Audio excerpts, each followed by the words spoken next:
ओम नमः पार्वती पत्य। हर हर महादेव। भगवान भोलेनाथ सदा आप सब पर अपनी कृपा भरा हाथ बनाए रखें। तो चलिए आज की कथा का रसपान करते हैं। श्री मार्कंडे जी कहते हैं, युधिष्ठिर, नर्मदा के उत्तर अनंतपुर नामक एक स्थान है जहां सब पापों का हरण करने वाला अनंत सिद्धि नामक लिंग है। उस अनंतपुर में ही वैश्यवन तीर्थ, कबीर तीर्थ, गणत्व तीर्थ, मणिभद्र तीर्थ और यज्ञ तीर्थ हैं, जो परम पवित्र स्वरलोक प्रसिद्ध मन वांछित फल देने वाले और मोक्षदायक हैं। वहीं ऋषियों की पवित्र आश्रम भी है, जो सर्वदेवमयी और शुभ है।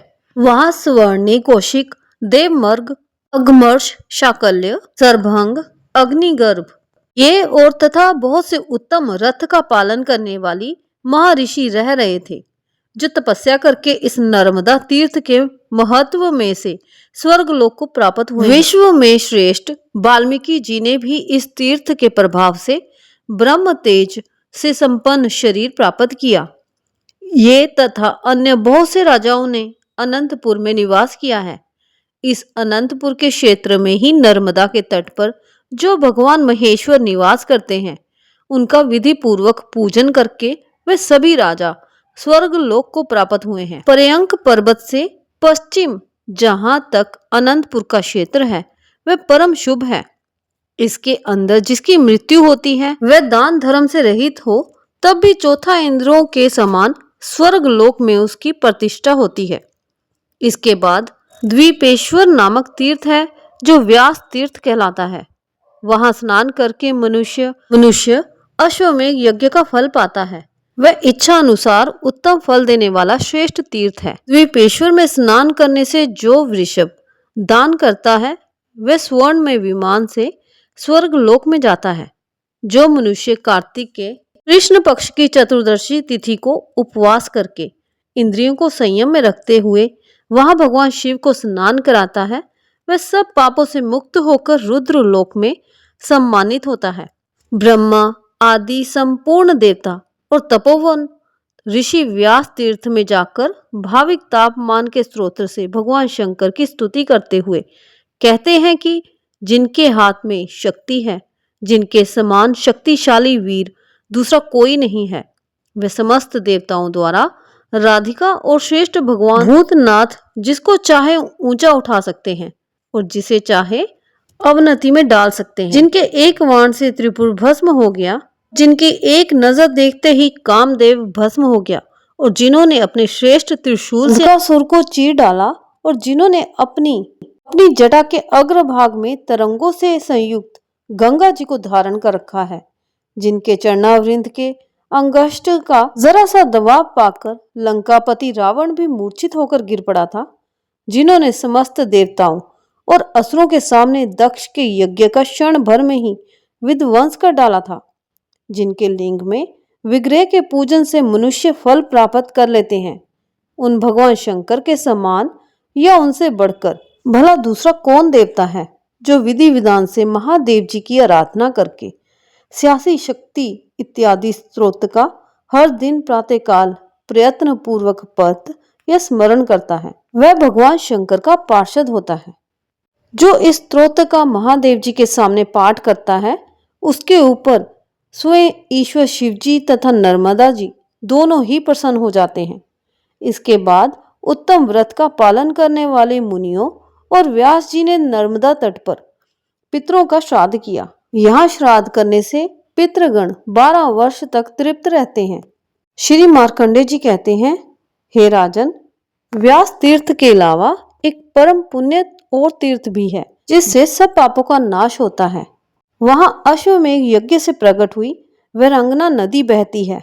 वहां नर्मदा और वीरांगना के संगम में स्नान करने से अश्वमेध यज्ञ का फल मिलता है। स्त्री हो या पुरुष, सभी वहां स्नान करने से रोग मुक्त हो जाते हैं। त्रिपुरी के पूर्व भाव में दक्षिण दिशा की ओर सभी लोगों पर कृपा करने के लिए भगवान शंकर विराजमान है, इसलिए विद्वान पुरुष उसे शिव क्षेत्र कहते हैं। सूर्य ग्रहण के समय इस सिर्फ क्षेत्र को कुरुक्षेत्र के समान बताया गया है। कुरुक्षेत्र में 85 तीर्थ हैं, और यहाँ पर भी उतने ही हैं। इस क्षेत्र में देवेश्वर भगवान मधुसूदन भी उत्पाद वाट नाम से निवास करते हैं, जिनके सहस्त्र मस्तक हैं। भगवान श्री हरि, महादेव जी और नर्मदा नदी, ये तीनों इस क्षेत्र के परम आराध्य देवता हैं। राजन, इंद्र आदि देवता भी नर्मदा नदी की महिमा का क्या वर्णन कर सकते हैं? कभी नहीं कर सकते। वह स्नान करने से मनुष्य का फिर इस संसार में दोबारा जन्म नहीं होता। उक्त स्थान में देवादिदेव महादेव के पूजन से मनुष्य गणपति पद को प्राप्त होता है। उसे तीर्थ में प्रकट हुए शंकर चक्र गदाधारी भगवान विष्णु की ब्रह्मा, इंद्र आदि देवता द्वारा उपासना की जाती है। श्री विष्णु जी के क्षेत्र में मृत्यु को प्राप्त हुए कीट पतंगे आदि भी हरि धाम को चले जाते हैं। मनुष्य अपने वश में हो या दूसरे के वश में, जो संगम तीर्थ में अपने प्राणों को त्याग करता है, वह 10,000 वर्षों तक विद्याधर लोक में राजा हो जाता है। हे युधिष्ठिर, जो यहाँ तिल और जल से पितरों का तर्पण और उन्हें पिंड दान करता है, उसके पिता तृप्त होकर परम गति को प्राप्त होते हैं। एकादशी को निराहार रहकर गंध और पुष्पों से भगवान विष्णु का पूजन, रात में जागरण करके दीप जलाएं, फिर द्वादशी को पंचगांव लेकर भविष्यवाणी से पारण करें। पारण के पहले ब्राह्मणों को भोजन कर दक्षिणा दें। जो मनुष्य पवित्र और एकाग्रचित्त होकर उसे क्षेत्र में ओम नमो भगवते वासुदेवाय इस पंचाक्षर मंत्र का जप करता है, वह फिर गर्भ में नहीं आता और ना उसका कभी जन्म ही होता है। वह अपने अनेक जन्मों के भयंकर पापों को भी उसी प्रकार तत्काल भस्म कर देता है, जैसे आग रुई के ढेर और सूखी लकड़ियों को जला डालती है। राजन, इसके बाद नर्मदा के उत्तर तट पर परम उत्तम कपिल तीर्थ है, जो सब पापों को हारने वाला है। पुरुष हो या स्त्री, अगर वह जितेंद्र होकर अर्थात अपने इंद्रियों को वश में करके उस तीर्थ में स्नान करने के बाद देवताओं और पितरों का तर्पण करता है, तो तीनों ऋणों से मुक्त हो जाते हैं। उस तीर्थ में ब्राह्मणों को भोजन कर मनुष्य परम गति को प्राप्त होता है। उसके बाद नर्मदा के उत्तर तट पर त्रिपुरी नाम से विख्यात एक उत्तम तीर्थ है, जो तीनों लोकों में विख्यात है। हे राजन, वहां 1.25 तीर्थ का निवास है। उस तीर्थ में 108 स्वयंभू शिवलिंग विद्यमान हैं, जहां त्रिशूलधारी देवादिदेव महादेव ने त्रिपु को मार गिराया था। यहाँ देवादिदेव महादेव के नाम से कीर्तन और नर्मदा जी के जल द्वारा उनका स्नान और पूजन करने से ब्रह्म हत्या नष्ट हो जाती है।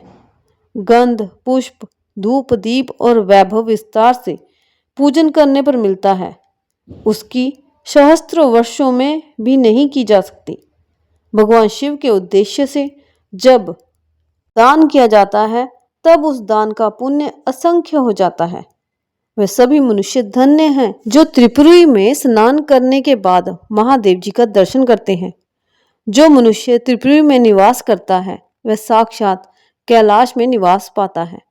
जो इच्छा से यानी इच्छा से भी त्रिपुरी में अपने प्राणों का त्याग करता है, वह विमान द्वारा महादेव जी के परम धाम में जाकर वहां के दिव्य विभाग पर उपभोग करता है।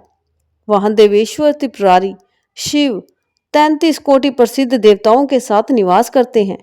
इसलिए त्रिपुरी क्षेत्र को सिर्फ क्षेत्र कहा गया है।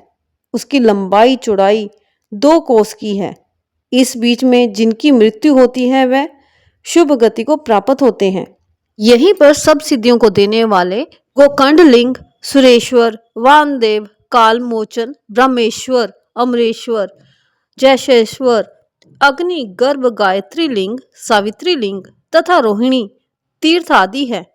विष्णु, मरीचि, मैत्री, विभाग पुत्र शिशांग तपस्वी, शौनक तथा उग्र तपस्वी दुर्वासा आदि 50,000 सिद्ध त्रिपुरी में निवास करते हैं। इस पुरी की स्तुति तो सहस्त्र वर्ष में भी नहीं की जा सकती। जिसमें कपिल मुनि का अवतार हुआ था। वह कल यज्ञ स्वयंभू मान मंत्र प्राप्त होने पर अयोध्यापुरी में माँ यशस्वी मनु नामक एक चक्रवर्ती राजा हुए।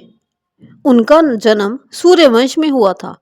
उन्होंने भगवान शंकर और श्री विष्णु की आराधना करके अयोध्यापुरी को प्राप्त किया। जैसे कुबेर की अलकापुरी विख्यात है और जिस प्रकार देवराज इंद्र की अमरावतीपुरी बड़ी मनोहर है, अयोध्या भी वैसे ही बड़ी संपन्न थी। वहां रहकर महाराज मनु मस्त पृथ्वी का पालन किया करते थे। एक दिन पूर्णिमा को एक पहाड़ रात बीत जाने के बाद राजा के कानों में आकाश में विचरने वाले विमान की घंटियों का शब्द सुनाई पड़ा। उनमें संगीत और वादन की ध्वनि भी हो रही थी। ये देखकर और सुनकर राजा को बड़ी हैरानी हुई। वह सोचने लगे कि ये विमान किसके हैं जो मेरे ही भवन के ऊपर खड़े हुए हैं, और ये कितना साहस भरा काम है, ऐसा भला कौन कर सकता है। इस प्रकार सोच विचार में पड़े हुए राजा की वह रात बीत गई।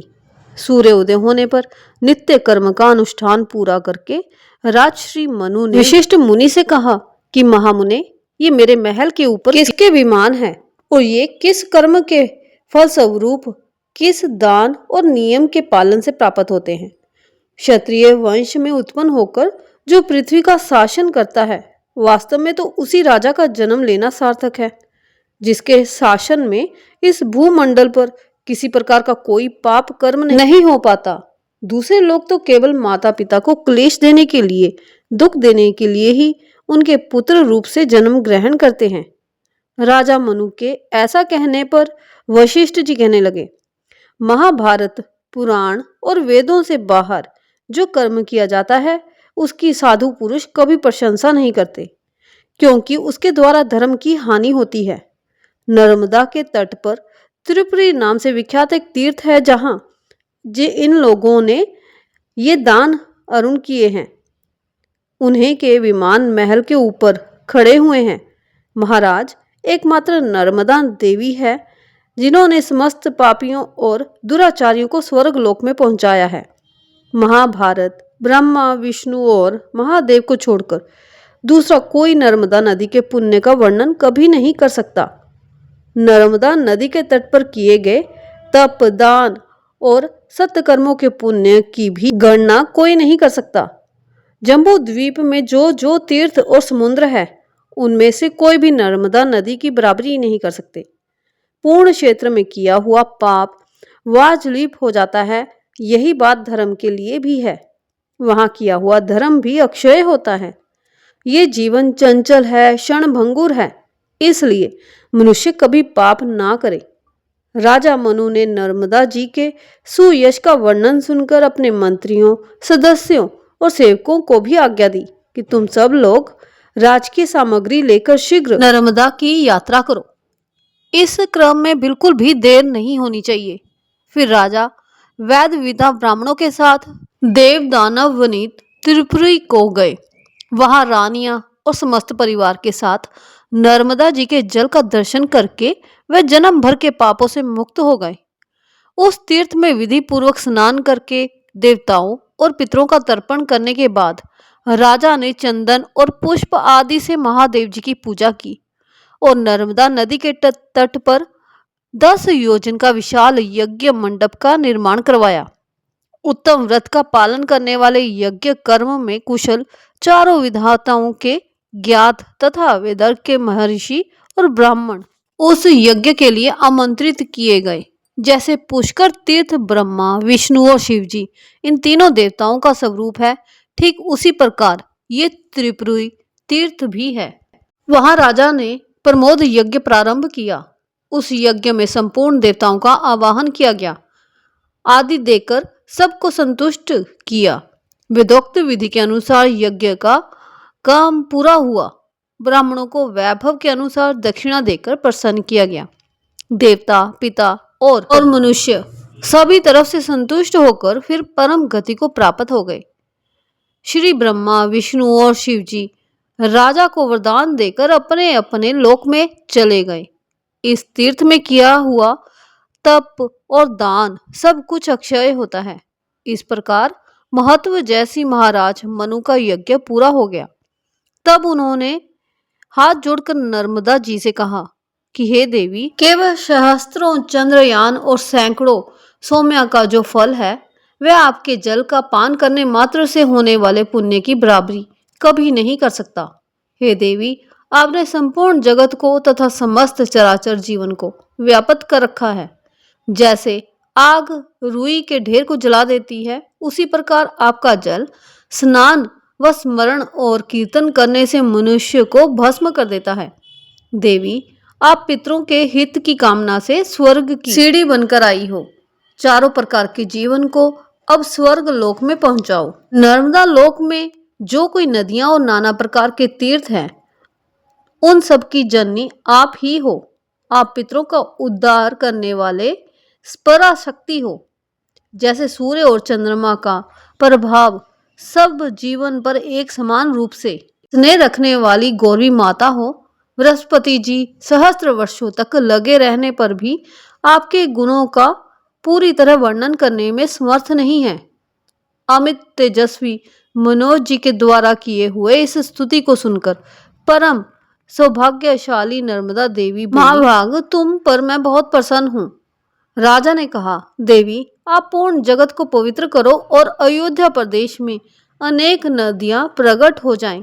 देवलोक में गंगा आदि अनेकों सरहस्त बहती हैं। ऐसा सुना गया है वे सब इस भूलोक में जिस भी प्रकार हो उतर आए। ऐसा उपाय कीजिए। सुनकर नर्मदा जी कहने लगी, राजन, त्रेता युग के प्रथम भाग में तुम्हारे कुल में भागीरथ नाम से विख्यात एक राजा होंगे। वैश्यलोक में गंगा जी को लाएंगे।